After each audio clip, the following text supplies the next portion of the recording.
So the Pantheon, even though it was highly prioritized, its role here becomes kind of weird. It's semi-global, but you're not going to be roaming super hard to the top lane to try to gank the Gangplank, you don't think, with the Gnar matchup here. So it's a strong jungle pick, top tier, perma-banned in most cases, but when the draft is completed, when it's all said and done, I don't know if the Pantheon ends up being insanely strong here. Well, we'll just have to see how Arthur is going to be able to make his way around this map, because also I don't think it's going to clear as fast as Pioshik's Nidalee as well. So likely that DRX might be able to work on getting themselves some control of these lanes. Like you say, Galio not necessarily a priority champion in the early game in comparison to that of an Orianna that has, you know, a lot of reputation when it comes to lane control. Chovy in general as a player, very good at lane control, but maybe in this matchup, it's going to be enough for Solka to be able to really provide space for Pioshik early. And then Gangplank and Kai'Sa and Orianna all going to scale beautifully as this game goes on. Draft-wise, this looks way better for DRX than the first time that they were on red side. I completely agree with you. I think as long as they don't have any big missteps in the early game, if they can play it safe, they can run that extra farm with Nidalee, make sure Kingan's okay in the top lane, perhaps even put a lot of resources towards them, they're going to be in good shape. Damn right. Let's do it. Let's hop onto the Rift for game number 3, the final game of the night here for day 4 of LCK 2021. Chovy, a lot on his shoulders here. We know what he's capable of. We remember that big play that he had against Gen.G to get themselves into such a great position last summer, but that was a long time ago. It's very cold now, and we'll see whether it's going to once again be a repeat of itself. It is very cold, Atlas. I closed my window after last year, like 2 games ago. It's -7 outside now. It's getting a little chilly. Yeah. Oh, is it? Oh, I think I should probably have closed mine as well, because I hadn't realized that I was getting chilly. And now that you say that, it's probably why. Damn. Yeah. All right. No, I'm not going to leave you by yourself, though, so I'll close that after the match. Close it if we have a pause, you know. Morgan has the most adorable skin. He has the most adorable skin, so maybe this is going to mean that the Gnar's going to be better this game. Fingers crossed. Was the last pick, Gangplank here, really does end up being a nice response. It's not a free win, it's not an outright crushing win, it's not like the Camille that, you know, obviously was banned, but would have been ideal if in a blind pick scenario if you knew the Gnar was going to be the opponent. But this can be something that snowballs out of control. This can be something that becomes the supreme late game team fighting damage output that you expect from Gangplank, plus the utility of his cannon barrage. And I do want to keep a close eye on this Pantheon. I think the observers are showcasing it to us because it's just so rare. We've only seen it once so far in the LCK. Yeah, so rare because it never gets into a draft. Absolutely. So we'll see what he ends up doing, because you know you can be aggressive with the gank, or with the with the ganks. I just wanted to say Gangplank there. Gangplank. But oftentimes the Pantheon just allows an oppressive mid laner to be even more aggressive and go for more aggressive trades, because he can just come in and help out, use his you know, passive global ability, I guess you could call it, his ability to roam super hard to make sure the mid laner is always safe and can look for aggressive trades. That's how it's played a lot in LPL, but in this game it's a Galio mid, so I mean, what are you really hoping for here in that regard? Not a whole lot. You're gonna have to look for priority elsewhere. The thing that I really like is the fact that Solka has picked up the cleanse this time around. A lot of CC with the Galio and the Pantheon especially. So wanting to make sure that he's not going to get taunted up and stunned and taken down. He's not going to have the teleport to get back to lane and things like that, get around the map, but he will still be a lot safer, as now we've got a very aggressive early gank. And Becca has to flash already, but Becca is set, and you're supposed to flash at level 1, so he wasn't supposed to have that summoner spell anyway.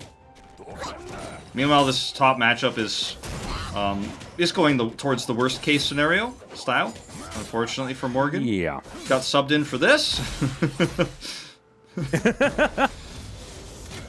I had to blind pick a Gnar again, as Pioshik's like, oh, he sees the food underneath the turret. Does avoid the spear very nicely, as Morgan's going to survive. Now Chovy looking for it. He will get onto King in here as the Justice Punch will land, but it's still a 1v2. And Chovy does need to be very careful, has to flash actually to get to safety, and Kingen holds on to his.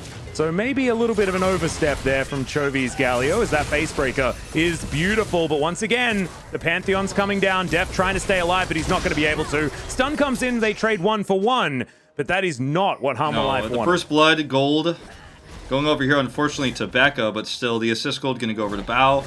It's going to be pretty helpful for him. 2 summoner spells burned for Chovy in the teleport and the flash to try to trade it back. And, you know, if you look back at that fight, which we probably will, it begs the question if he should have just committed in anyways to try to secure the kill, because it was really close. And he loses both for nothing, unfortunately. He survives, which is, you know, the saving grace of it all, because if he had committed in and failed and died, which, again, it was really close. Be a pretty terrible situation, but this is exactly what Kingen wants in the top lane. It's just all of the love, all of the attention that he's getting right now from Pioshik, and that is forcing responses from Chovy. Yeah, and you can see that it's not looking very much better now that Morgan's come back to the lane, especially with a Sheen now on top of Kingen. I think one of the worst things for this matchup was the fact that Sheen now comes in so much earlier. And Kingen's going to be very, very frightening. Vista is going to jump on over and finds himself a control ward. Becca is in position, though, as Solka just throws him a cheeky auto attack. And Sheen is just so nasty. Full control. You know, at this stage. Yeah. It is going to be a hard time, as I think we're going to watch this bot lane again instead. Pantheon coming in for the roam. So, was not at the top side, did not give that priority. Becca's big haymaker here, plus the ignite, going to secure the kill. Unfortunately for him, he's not able to get out. But he's able to get that first blood away. So, fairly slightly better trade. Ooh. And there the passive? Go. Easy. Yeah, that's another example of this matchup just being so awful for the Gnar. And I think that maybe Morgan should have understood that that was going to happen, but also maybe the calculation just too good there from Kingen. Yeah, the composition for Hanwha, the more I look at it, and the more I think about how it was put together, it feels like 5 pieces that don't make up the same puzzle, right? I mean, obviously the bot duo is fine, and that's what they got early on in the draft, and that makes sense, and that's still fine in a vacuum, but when you pair it with the early picked jungle with the Pantheon, the early Pantheon pick, which, again, usually is paired with the mid laner a lot to be aggressive, which doesn't work out in this case because they picked the Galio, the Gnar pick that comes in late, which had a counter pick available. They grabbed the Gangplank. It feels like Hanwha Life Esports draft was just kind of doomed from the start in a lot of ways. I felt like it was doomed from the Gnar pick, right? Because like this then becomes possible. Yeah. And it's an obvious play, right? Like if you've played top lane, you've played against a Gangplank that can just do this, right? And Morgan didn't have his flash, and therefore was very susceptible to that kind of situation. But it meant that he was getting zoned out of experience until he was dead. You know, it's just not what you want to see. As bottom lane, I mean, at least that is going okay here for Hanwha. You can see Deft is very even on gold against Bao. And in the jungle, Pantheon is doing an okay job as well with his serrated dirt already completed. Facebreaker onto Vista here towards the bottom side. Level 4 for Becca, unfortunately. A lot of value there from Deft, but unfortunately for Vista, is just going to get smacked down. Gangplank ulti comes in as Arthur is going to turn up. And this is just going to be a big push towards this bottom side. And Hanwha Life might need to be careful. This could be a dive as Chovy. He's going to try and roam down, but not going to be required as the pressure from DRX is just mounting and mounting. This is going to be the Drake coming in, the Ocean Drake here. So nothing amazing. It was the comp that DRX has. I mean, I guess it could be good for Becca, but going to be pushing the objective advantage into their favor. Is even the Herald can't be taken counterwise because they know that Arthur's on the bot side of the map. So just all of the objective priority goes to DRX, and it's a catch-22 problem for Arthur because it feels like Arthur shouldn't be babysitting the bot lane with this pick. He should be helping the top lane because that's where they're struggling. But it feels like the matchup is so bad that he's not going to get anything done there. He's just going to be wasting rotations if he tries to be aggressive. I'm going to watch this fight again. Vista getting caught. And then, unfortunately, Arthur is kind of a ways away. But you know what I'm saying? Like, it feels like it's unfortunately, this Pantheon pick, which is so high tier, just isn't getting anything done in this game. It's almost like it was a trap. It's like DRX had planned for it, and I really like that. You know, that's sometimes it comes across as a bit of a trap in the draft, where it's like, wow, Harmful Life managed to get this really coveted pick by, you know, being able to draw out these bans. But in this case, it's looking like it was a bit of a problem as the taunt comes in and Chovy is just going to be dead. Flashes, and I don't think he needed to. And Vista just watches on. Nothing that they could do. Not enough damage. No nothing. No Grand Skyfall or anything like that, as it's just deft. Being able to pick up some turret plates as their only icing on this pretty ugly cake. I mean, that is the saving grace for Harmful Life at the moment. See how long it lasts, because he is 20 CS up. He's going to get a ton of plates gold. And also, they don't have vision of this. Dive in here. Well, there's the flash headbutt Polv. And Vista's not going to be able to find Pyosik, and now they're the ones trapped in the pit. Kingin's going to come up over the top, doesn't have Cannon Barrage, as Vista's just dead. He's in the back of the pit now, nothing he can really do. Heroic Entrance going to try and save him, and actually Hanwha are going to turn it around. There's the showstopper over the wall. Vista will be taken down, but Deft says no. Solka's going to go down, and now Harmful Life looking much better. This is actually a really nice fight for them. They needed it so desperately, too.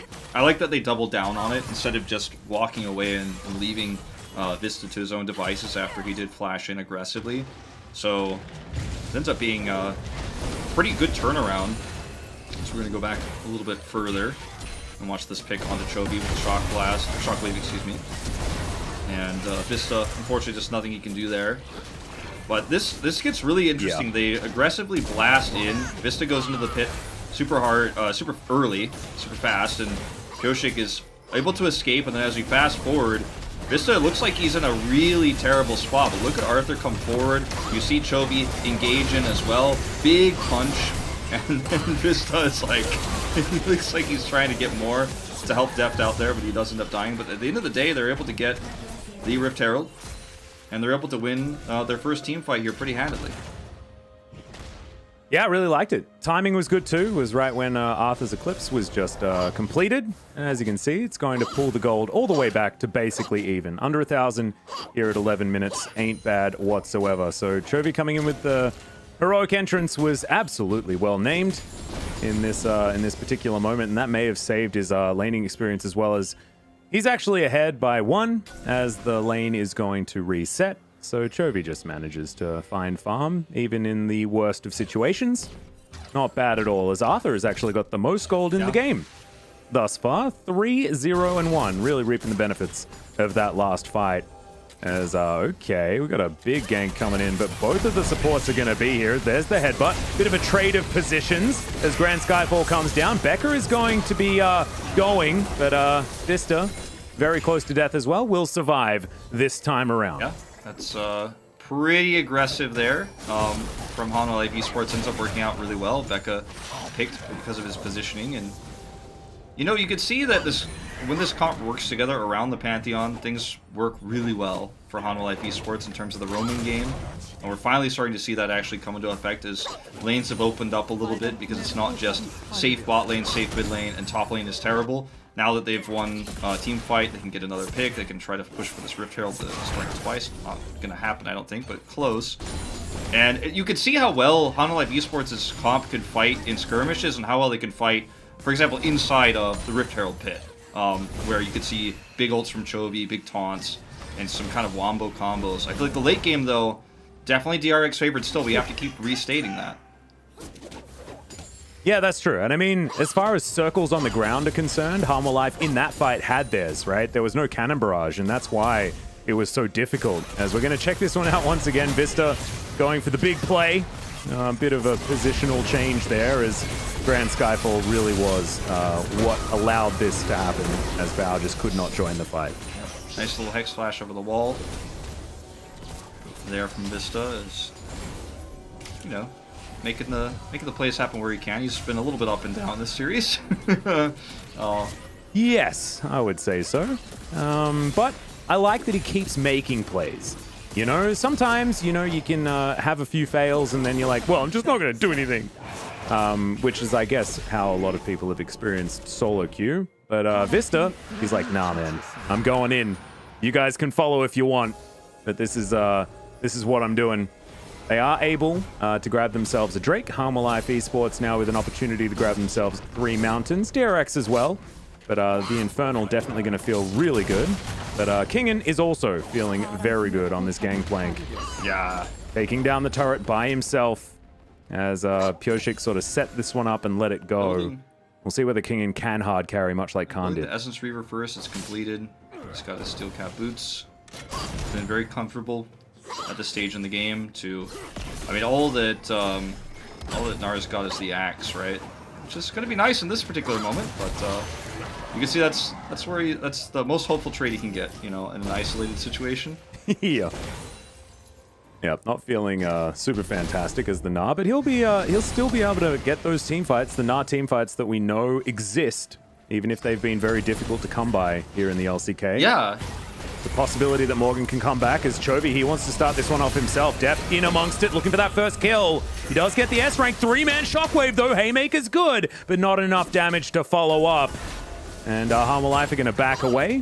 DRX going to do the same thing as now Morgan throws down the ulti at a very strange place. Sorry, Kingen does, as Morgan had got out of there, but still, it's going to be all right. Grand Skyfall is also mistimed. DRX going to defend this outer turret comfortably. Yeah, I think the idea with the cannon barrage there is he's going to exhaust his Mega Gnar, not going to be able to retreat. Does force a flash, because as you say, the Pantheon roam is very late. At least in this case, Morgan feels safe, but he actually doesn't have vision. This is a bit of an overextension. If the showstopper goes off, he is dead meat, but not going to happen. Yeah, well, there's the flash pole. As we're going to get the trample stun as well. Solka, well and truly dead. And that's going to be Arthur picking up another kill for himself. Kingen coming on in. He's got barrels aplenty. He does actually do a lot of damage onto Deft. Essence Reaver now complete. And Deft is at least able to pop some projectiles and get himself out safely. Thought he might not have enough mana for that one. That was a close call. I don't like fighting their way back in this game. Very, very carefully. Very calculated roams we're seeing. And you know, I mean, it feels like the scaling advantage in terms of just raw damage output. So we're going to watch this again. Just to being aggressive. Really redeeming himself for what has been a shaky best of 3 for him.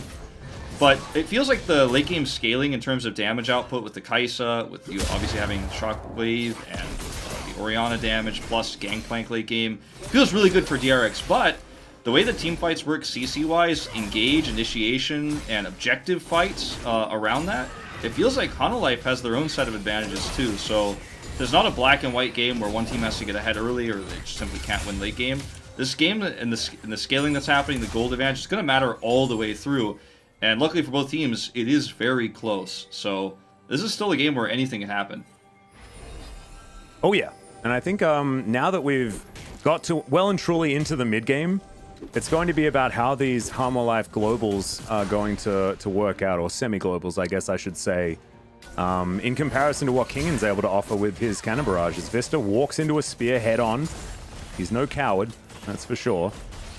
As Becker and Pyoshik do show themselves here towards the top side, but there's a heroic entrance available. Oh, I love that blue trinket as Arthur shielding himself up, but still loses half of his health bar as Shockwave now is on cooldown. This is... And that means that Harmor Life feel okay taking... Yeah, and Atlas, I think this is another one of those fights where you have really nice CC to control this Baron pit, so why not just force the Rift Herald fight on your terms? Chovy's just going to sit here in mid and collect waves, and unfortunately DRX just don't have a reasonable way to contest this, as Vista is going to eat some damage here. Yeah, it has to actually Unbreakable Will as Bao is just walking after him. That's his tactic, as Cannon Barrage is going to come down onto Morgan and Vista, but at least they'll be able to get out. And DRX are willy-nilly throwing their ultimates around without actually getting very much for it. If he only knew where Vista was. If he only knew.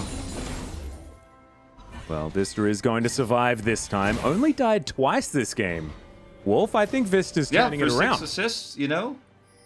He's probably pretty happy with that ratio at the moment. Hell yeah, definitely better than his last ratio, I'll tell you that. So, not tilting this time is good old Vista, and that's great news. We do have Deft with his shield bow available, as well as a serrated Dirk, so the Samira's getting online. I think we'll see whether these team fights are going to be good. Yeah, I think that's where we're seeing Kingen build as well for his second item, because Gangplank will get the Essence Reaver first before getting his Mythic. See where he decides to go with that, but seems pretty high chance. There are other options as well, but only time will tell, as we're going to see the Rift Herald drop down here in mid. As this is a fight where you've got to be really careful as DRX, actually, because you don't have information about where Chovy is. You do not know where Vista is. Oh, Pyosik. They tried to use the Rift Herald to bait a fight, and it didn't really work. I'm not sure exactly the thinking about that one, because it's not like it was about to time out or anything like that. Just wanted to use it in conjunction with the dragon, but just wasn't really the smartest of moves. As Chovy, okay, lying in wait, but will be able to bodyguard this dragon very effectively, and DRX have said, well, we're just going to take your mid turret if that's what you want to do. And the dragon will be taken down, turret as well. Now, will the team fight actually be successful as Morgan, Narvar in a great position, Deft dashing after King, and he has to flash to get out, but Becca not going to be so lucky. Solka with the two-man shockwave. That's definitely good, and now Vista looking to try and deliver him. Heb up hold comes on in, heroic entrance gets a really beautiful knock-up, and look, I'm going to say it, Vista's redeemed himself completely. That was really nice, really nicely played there, and they were setting up for this fight for so long that never happened because, simply put, yeah, This is aggressive, to say the least. As Vista's over the wall, they know that he's over the wall. As Chovy goes in, three-man taunts, beautiful. There's the cannon barrage finally, but Kingan's gonna go down. Deft grabs that kill, and it was all a bait. Why? What? No, don't face check. That was a bit of a silly move, as now Pyosik gonna go in. He's gonna take down the Gnar. Arthur tries to kite it out, as Chovy will get on top of the kitty cat, and Vista will take away the kill. It is still a man advantage for Harmwell Life Esports, but things could have been better there, as no killer instinct available for Bao to follow up, and Arthur will survive. This is a very sloppy fight across the board. We're going to go back to the fight previously, though, where you can see Chovy was looking for this for a long time. They didn't fight for the Drake, but they're actually able to push into this retreating DRX. And double global here, semi-global, you know, whatever you want to call it, ends up being extremely effective at these types of chases, as we do see a bit of a fail flash there, unfortunately, for Solka, but it was also a great play from Vista at the same time, and be able to secure that kill. This is going to be the Baron setup here, whereas the composition, we've talked about so many times throughout this mid-game that Harmwell Life Esports have a great team fighting comp with the CC they have around these objectives. So even though it was pretty ridiculous to think they could take the Baron, to try to force the fight I think is a smart choice. I think they were always planning on not getting a Baron but getting a trade up in the team fight. Doesn't go as cleanly as they planned, and DRX do deny the Baron, which is huge. But I like the idea. Oof. No, I agree. Morgan very close to getting caught out there, but avoids the barrel slow, so he will be okay. But DRX is still able to steal away that red buff. Harmwell Life still not with an advantage. After that situation, I think the fight was so messy, too many kills went on both sides and nothing was really alleviated. These outer turrets that have been taken by DRX are really helping augment the wallets of this team, but it's still going to be a death brush for Harmwell Life. Thankfully, Orb is there to check. And Deft going to get tagged by the Void Seeker, but not too much more is going to happen.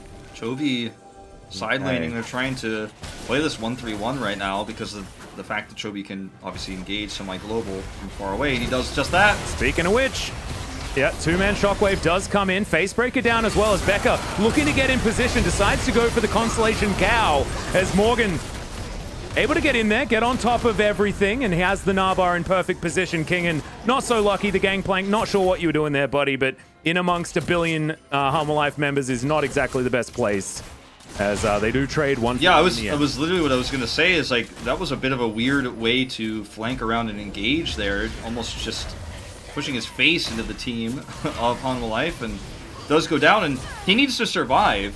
You know, we talked about how much damage Gangplank can put off in the late game, but he has to survive long enough in the fight to do it.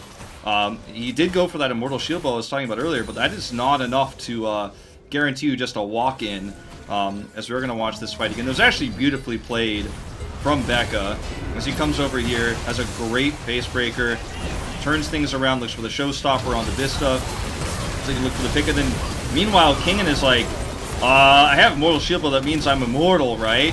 Probably should have not have been walking around that way. Perhaps just overestimating his team's damage output and hoping that he was going to be cleanup.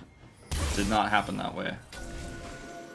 No, and sometimes, you know, you press your teleport button thinking everything's gonna be fine, and then it's not. And that's basically exactly what happened there, as Vista takes a pretty angry spear to the face, but just is able to clear out the vision. More wards going over the wall as Morgan, thankfully, is mini-nah, and so he's able to avoid that particular spear. And this blue buff is not exactly the one that Kingen wanted. No. As Harmalife are going to come over, see whether they can punish him. Now he has to get out, not going to be able to actually grab that buff. No, just another reset. What is going Morgan, on? meanwhile. 15 seconds on the Mountain Drake. Yeah, very scary place for Morgan to be, but there's no follow-up, there's no CC. Actually, the rest of DRX is just really getting themselves to mid-push. And as you say, the Drake is coming online here. And it looks like DRX are, again, just going to say, I can't fight this Hanwha Life Esports in an objective pit. I'm just going to try to 5-man this, hard shove mid, and maybe even get an inhibitor turret during that Drake. I actually really like this choice. This is, again, bold decision-making by DRX in the late game. They do not hesitate. Yep, I like it. They might be able to actually take down this inhibitor turret as well. As Morgan's going to come on over. He has Mega Gnar, but not a lot of Gnar as the Drake does go down, but so do 2 turrets in the mid lane. And I don't know whether that's a good trade here for Hanwha Life, although they do have now that soul point that is so coveted. So that may make this a little bit more worthwhile, even if their map is in shambles. I think the trade personally is, I like it more for Hanwha Life because obviously they're putting themselves on soul point, which means they can force another objective fight on their terms, which they're doing so great at. And there becomes a limit to how much DRX can just say, okay, well, I guess you guys are going to do Baron, I'll just push mid. They need to win a team fight to get an advantage out of this double turret they got for the inhibitor. Nobody can split push that. Nobody can, you know, just force that down. So sure, they got some extra gold for it. And if they win the next team fight, it actually opens up a win condition for the game.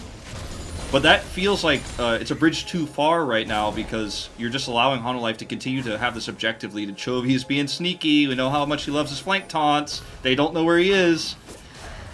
Oh man, this is so dangerous. DRX still don't know. It's this brush. It's the Chovy brush that he's really owned this game. Gets himself a flash, but thankfully for DRX, it's just Pyoshik without his flash now. That's the result of the man behind enemy lines. They're just going to push for, I think, another one of these Baron setups where they try to take a fight around the pit where they're not actually planning on necessarily committing to the Baron and finishing the Baron, but the threat forces DRX to engage into them. I think that's the idea here. They have vision control. Ow. Kingen's... He is massive. He's really, really big boy. Has himself his Serrated Dirk heading towards Collector as item number 3. It's exactly the build that Khan went for in the Gangplank debut. Yeah, this is also about what happened when Khan was playing it as well. Lots of damage with these barrels. Don't want to forget about Chovy's ability to Grand Entrance to flank here, have a big taunt. So, you know, for DRX, you get this wave push. You want to try to go in and control that Baron vision, but it's just a bit too risky right now. Meanwhile, Solka trying to get any farm he can in the side lane, got his Archangels finished. But otherwise, still a whole item away from where he'd like to be towards this late game. Actually skipping something like the Banshee's Veil that I think Chovy went for as item number 2, and instead wants to hit the damage spike as quickly as possible. I do respect that, understanding that, you know, they just have to be able to get these shockwaves to work out well. Hanwha Life have so far been able to utilize these globals well in these team fights, but I think slowly but surely DRX are just going to have so much damage and so much maneuverability that it's going to get more and more difficult for Hanwha Life to get work done. Yeah, buying. Samira still exists though, and is still dangerous. As you mentioned the damage, he buys 2 amp tomes when he goes back with the extra wave he got in the top lane, the extra gold he had. He's just looking for mass damage. I think what DRX is hoping for is just one team fight win and push to win the game. Because they have that mid inhibitor open, it's just going to be a one and done. We get a team wipe, get an ace, try to fight where before they can set up for Baron, before they have the fight on their terms. And just making sure they don't let Chovy flank, I think, is the name of the game here. They're playing so passively around that. All right, Vista goes for the flash once again, gets the flash out from Bao, which is good news, but the Grand Skyfall onto Solka, he goes golden as well. It's like a Messiah play, but on a Pantheon. Flashes out now as well as now Kingen in trouble once again as the Gangplank with the flank, and it's not what they want. Pyoshik also going to die as Becca is going to be the one to spare the blushes of his top laner. And Kingen, he laned so well, but what is he doing in these positions? Yeah, he's just... Oh, it's a disaster. He's just always putting himself in dangerous spots, and they lost Pioshik as well on the side. Chovy ends up getting the solo kill there on the edge as he tried to buy some time. Vista, okay, they're going to dive onto Kingen here. Vista goes into his stopwatch. Beautifully done. The Pantheon's going to fall down, but Deft, he's managed to find himself some resets, and that is going to be the double kill. Chovy goes golden. Solka's going to kill him. And Harmwell Life now find themselves with only one opposition left in the team fight. Becca has respawned, but is still back in that fountain as 40 seconds until this Mountain Drake and Harmwell Life are going to go for a reset and look to try and get that salt point. This is actually... Or that Dragon Soul. This is actually really good for Hanwha Life, but it could have been way better. As we do see again, question marks on where Pioshik is in this fight. Like you were play-by-playing the real important action on the other side is Pioshik just kind of got caught and stuck in a Baron pit. He dies, and Chovy's able to rejoin the fight full health, as Kingen just can't get anything done here. But the more important aspect of this is that DRX are able to trade this back so that they can't get Baron. So Hanwha Life don't actually finish the Baron there. The timings of the death timers mean that they can't actually get that Mountain Soul either. So actually this part of the fight where you see the trade back here, Bao does a decent amount of damage, Solka is able to kill Chovy, ends up being a position where Hanwha Life is like, I won the fight, but I can't do anything else. They didn't even get Drake priority at the beginning of this fight that's starting up now, but they were able to wrestle it away. Oh, Chovy. Once again, looking for flanks as Kingen not going to be able to find that barrel that could have been actually very pivotal in this situation. Now it's going to be a 50-50 as we've got Pioshik in position. Can he save the soul is the question. He may not be able to as Becca goes for the hero play, but he's not able to get it done. Now Mountain Soul comes in, and Samira's looking to clean up all the kills. Kingen, once again, he's just not in a great position. As Bao, he's going to get hunted by Morgan, thrown into the wall. Deft grabs his third kill of the team fight. Bao's just holding on to position, and that will be the ace as Hanwha Life find the game after this team fight. The full ace here means that they're able to have full control of the map. I don't think they can end at this stage because, sure, yeah, I mean, the game is very likely theirs. They got the third Mountain Drake in a row into a Mountain Soul. But all the inner turrets are up, so it's going to take them some time to finish it. But taking this fight, actually, for DRX feels foolish. They didn't have Drake positional advantage. You're going into a team that has so much DC. You have the best Galio player in the world in Chovy, who's going to have a great fight, of course. Ends up getting a nice little engage here. Now, in live, you can see they do take the turret, or excuse me, the Baron, but the turrets prevent them from ending the game immediately. But what they could do now, obviously, is set up for a big push. And, you know, the recipe for your game win, when you're this far ahead, you have this much of a lead and a Baron, is to just simply eventually kill the turrets on the map and push towards the Nexus. But DRX, yeah. like, they're one team fight away at this stage of the game, because we're breaking into where that team fight's going to be. Well, this thought. Well, that's a lot of teleports, Wolf, as Kingen. He's getting taken down to about half health. Morgan really feeling himself at this stage as the globals have all been expended as there is a Gnar into the wall. Becca's going to be missed by the wallop, though, and Kingen avoided it completely. And now Morgan's looking a little bit silly at this stage of the fight. Likely to be taken down, but no. Goes into his stopwatch. Becca does the same, but he's the one that's going to be dying as Deft diving in. And will be able to pick up a double kill off the back of Morgan, throwing himself at the enemy. Well, that's the game for sure. You know, it looked like it was going to be the game almost, you know, 85%, 90%, and then DRX get caught outside of their base. You know, it's tough to defend against a Baron. You got to try to make a play, you got to try to make a pick, but now it is just simply all she wrote here. Big win here for Hanwha Life Esports, a very competitive back-to-back, back-and-forth series, but DRX aren't able to clutch it out in the end. Yeah, not quite able to do it. Nexus will go down. Congratulations to Hanwha Life Esports for picking up their first victory here in the LCK for 2021. Actually going to even out the scoreline with themselves and DRX, and you can see